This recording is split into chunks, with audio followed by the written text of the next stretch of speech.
And the night Stipe retired is the night that the last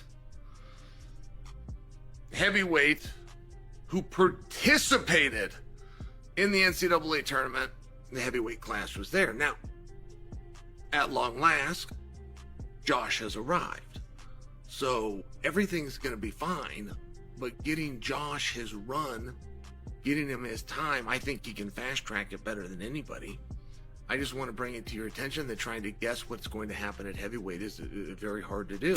The UFC, once synonymous with elite wrestling, is grappling with an uncomfortable truth. The talent pipeline is alarmingly thin. Chael Sonnen didn't mince words, pointing out the severe lack of NCAA and Olympic-level wrestlers dominating the highest ranks. Imagine the sport's cornerstone suddenly weakened. The heavyweight division, particularly, saw its last top collegiate wrestlers vanish, with recent retirements, creating an unprecedented vacuum. This isn't just a dip in talent, it's a foundational tremor that leaves the door wide open for unexpected surges or devastating collapses. This stark reality challenges everything we thought we knew about building a champion. I think it's a next level thing, and you see in UFC right now, the guys that are dominating and winning are kind of putting that wrestling base first, but making it MMA wrestling. You know, I feel like when a lot of D1 wrestlers come to MMA, they kind of don't make the switch of how to take the right shot and how to finish the right shot and how to use your feet to trip their feet out on the cage. And if you get stuck in a guillotine, how do you move from that spot?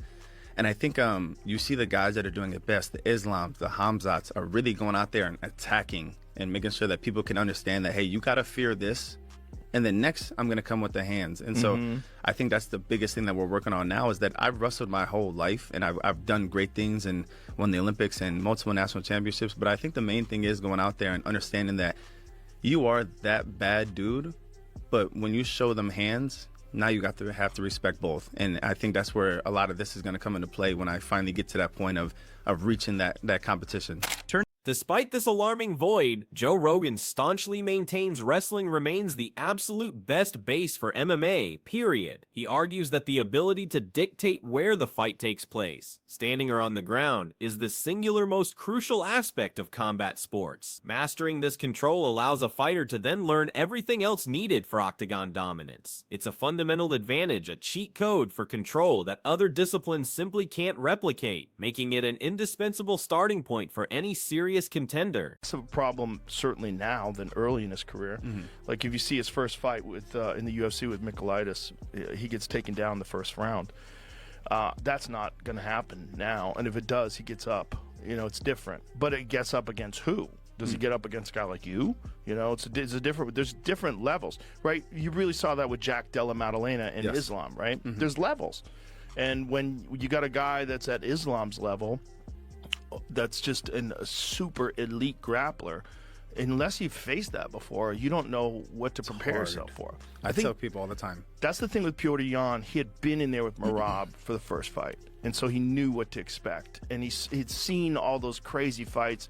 He saw the fight with Sandhagen. But it's not just about technique. Rogan stresses the unparalleled mental fortitude wrestling instills, the brutal grind of practices, the relentless conditioning, the sheer mental toughness required to excel in wrestling, he explains, is above and beyond any other combat sport. This isn't just physical training, it's forging an unbreakable will, a psychological edge that translates directly into high-pressure fights. That grit becomes a fighter's most potent, often unseen weapon when the rounds get tough. This mental toughness, however, needs evolution. Olympic gold medalist Gable Steveson reveals that simply being a D1 wrestler isn't enough anymore. The next level requires fighters to adapt, to make it MMA wrestling. This means learning how to take the right shot, how to finish effectively using cage work strategically, and crucially, knowing how to escape dangerous positions like guillotines. It's about transforming pure wrestling into a blended, multifaceted martial art, a crucial shift for modern success. Stevenson highlights current UFC dominators like Islam Makhachev and Khamzat Chimaev as prime examples of this evolution. These athletes don't just wrestle, they attack with a wrestling base, forcing opponents to fear the takedown, only to then unleash devastating strikes. They demand respect for both aspects of their game, creating an impossible puzzle for their adversaries. It's about creating that dual threat, that moment of hesitation in an opponent, before exploiting it with overwhelming force. Islam Makhachev's journey perfectly illustrates this transformation.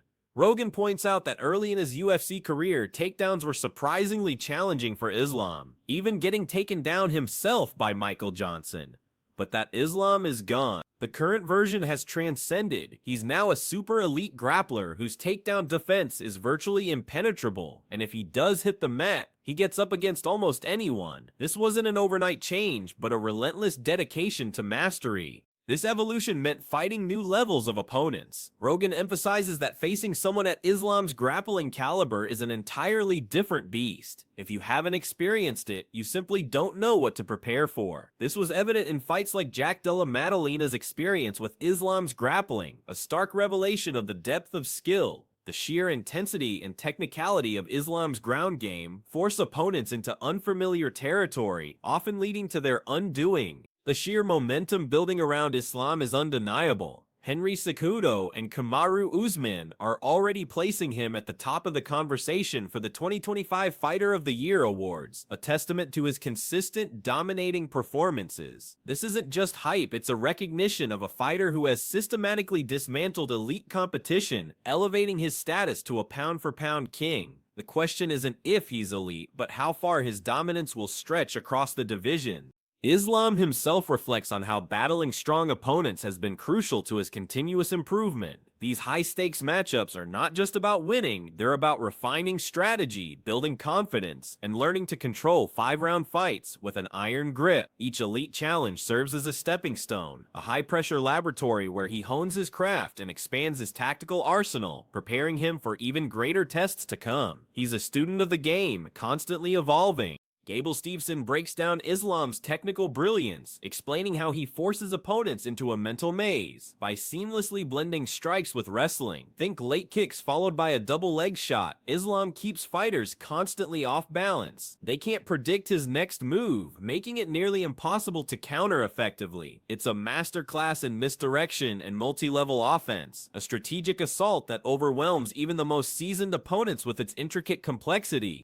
This strategic depth is precisely why Islam's opponents often appear a step behind. They're caught between defending a striking attack and bracing for a takedown, their decision-making paralyzed by the constant threat. Stevenson illustrates how this multifaceted approach breaks down an opponent's will, forcing them to guess incorrectly again and again until they're utterly exposed. It's not just physical dominance, it's a psychological battle Islam consistently wins, round after punishing round. But while Islam represents the pinnacle, Joe Rogan casts a stark light on the broader heavyweight landscape, which he bluntly calls so shallow right now. Beyond a mere 4 or 5 truly championship caliber fighters like Tom Aspinall, Cyril Gane, and a potential return from John Jones or Francis Ngannou, the division lacks compelling depth. This dramatic scarcity creates an unusual dynamic, where rising stars have an unprecedented opportunity to fast-track their way to the top. This shallow talent pool paradoxically creates immense opportunity for exceptionally gifted newcomers.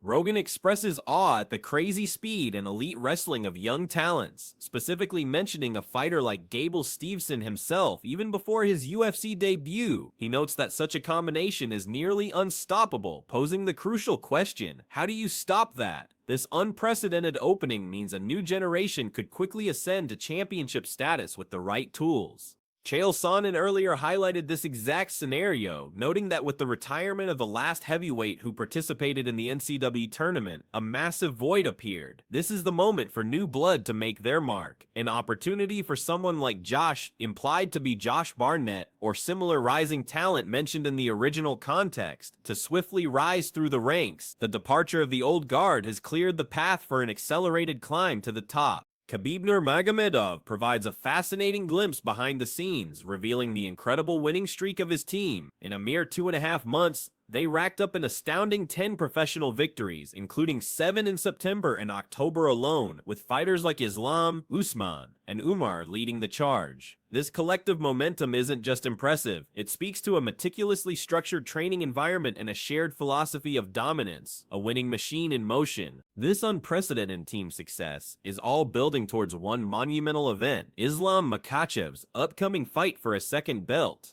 Khabib frames it as the biggest fight in history on our team, directly linking it to his late father's legacy and vision. This isn't just about another championship, it's about fulfilling a grander plan, solidifying the team's place in history, and proving the efficacy of their unique Dagestani wrestling philosophy on the world stage. The emotional weight of this father's plan is palpable. Khabib's belief in Islam's ability to make this history by securing a second belt at Madison Square Garden underscores the profound significance of this moment for their entire team and heritage. It's a dedication, a promise, and a testament to the belief in their collective journey and the enduring power of their unique fighting style. This is more than a fight, it's a legacy unfolding before our eyes. The sheer consistency of the team's training camps and the flawless execution of their game plans are yielding incredible results.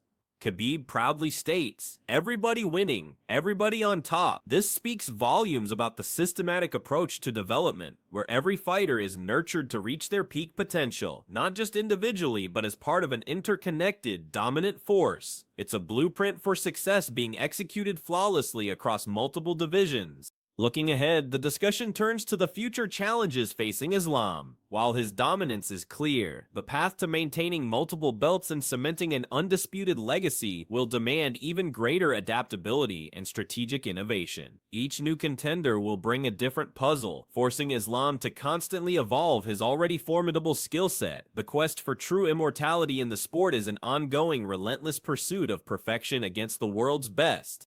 The ongoing debate about who can truly test Islam's elite grappling continues to swirl. Rogan himself implied that only someone with a specific unparalleled skill set, someone who truly understands levels of grappling, could potentially pose a serious threat. This search for the ultimate challenger fuels fan speculation and keeps the competitive landscape thrillingly unpredictable, constantly searching for the rare talent capable of pushing a champion like Islam to his absolute limit. Meanwhile, the heavyweight division's shallowness ironically intensifies the spotlight on those few elite contenders. With so few truly championship-caliber fighters, any upset or new arrival can drastically alter the landscape. This high-stakes environment means every fight is a potential seismic shift, making predictions nearly impossible and every emerging talent a potential game-changer. The future of heavyweight gold is a wide-open mystery. The emergence of hybrid fighters, exemplified by Stevenson's vision of MMA wrestling, where striking is seamlessly integrated with grappling, is undeniably the future.